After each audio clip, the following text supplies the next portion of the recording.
May usap-usapan ngayon tungkol sa posibleng trade sa pagitan ng Los Angeles at Denver.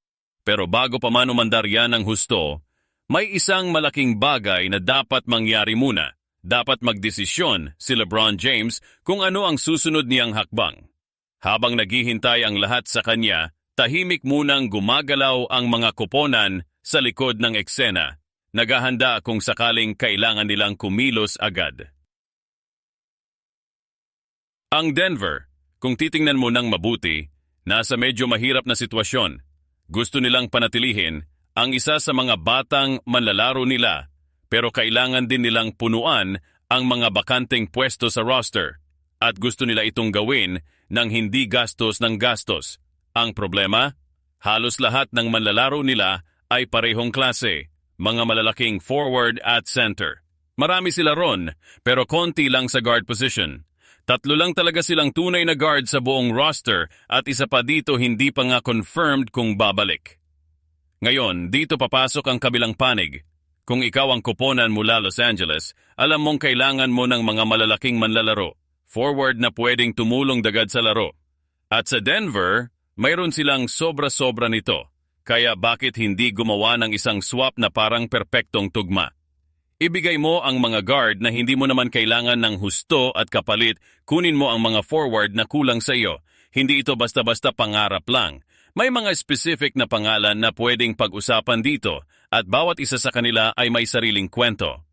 Una, may isang batang forward na tinatawag na safety net ng ilan. 23 taong gulang, may potensyal, pero nasugatan noong nakaraang season kaya hindi niya naipakita ang buo niyang kakayahan.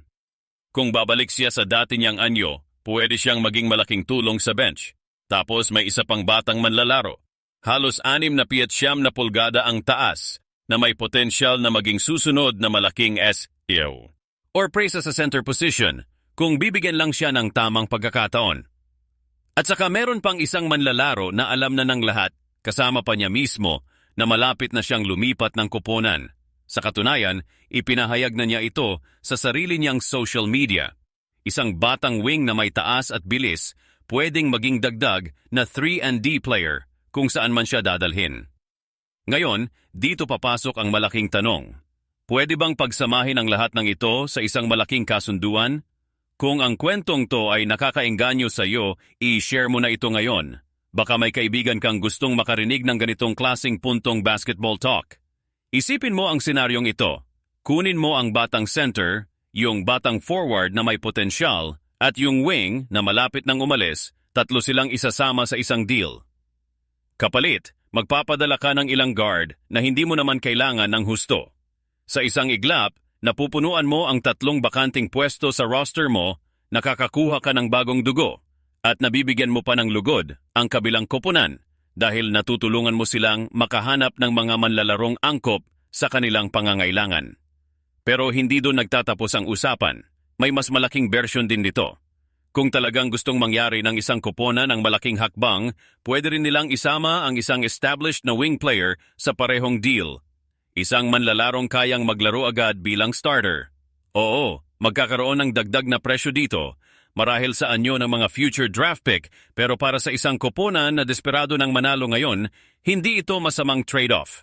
At dito lumalabas ang pinakamagandang bahagi ng kwentong ito. Kung paano nagkakaugnay ang bawat piraso, kasi kung mangyayari ang unang bahagi ng deal, may bukas pang puwang para sa isa pang malaking galaw. Ang posibleng pagkuha ng isang versatile na wing na kilala sa kanyang depensa at potensyal. Kung mangyayari ito, biglang magkakaroon ka ng bagong starting lineup na may sapat na taas, depensa, at potensyal. Lahat ng kulang noon, napunan na ngayon. Pero syempre, hindi lahat ng plano ay tuwid ang daan. May mga tanong na dapat sagutin muna.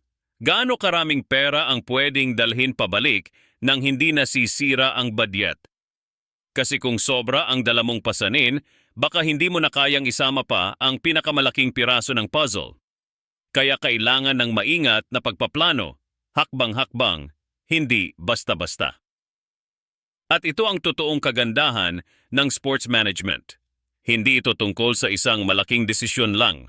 Ito ay tungkol sa pagtitiyaga, sa pagbabalanse ng maraming variable ng sabay-sabay, at sa paghahanap ng tamang panahon para kumilos.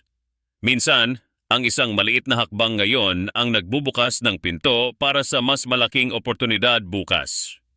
Kaya habang naghihintay tayong lahat sa desisyon ni Lebron at habang tahimik na gumagalaw ang mga koponan sa likod ng eksena, isang bagay ang sigurado. Kapag dumating na ang sandali, mabilis itong mangyayari. At kapag nangyari, maraming manlalaro, maraming pangarap at maraming pamilya ang maaapektuhan.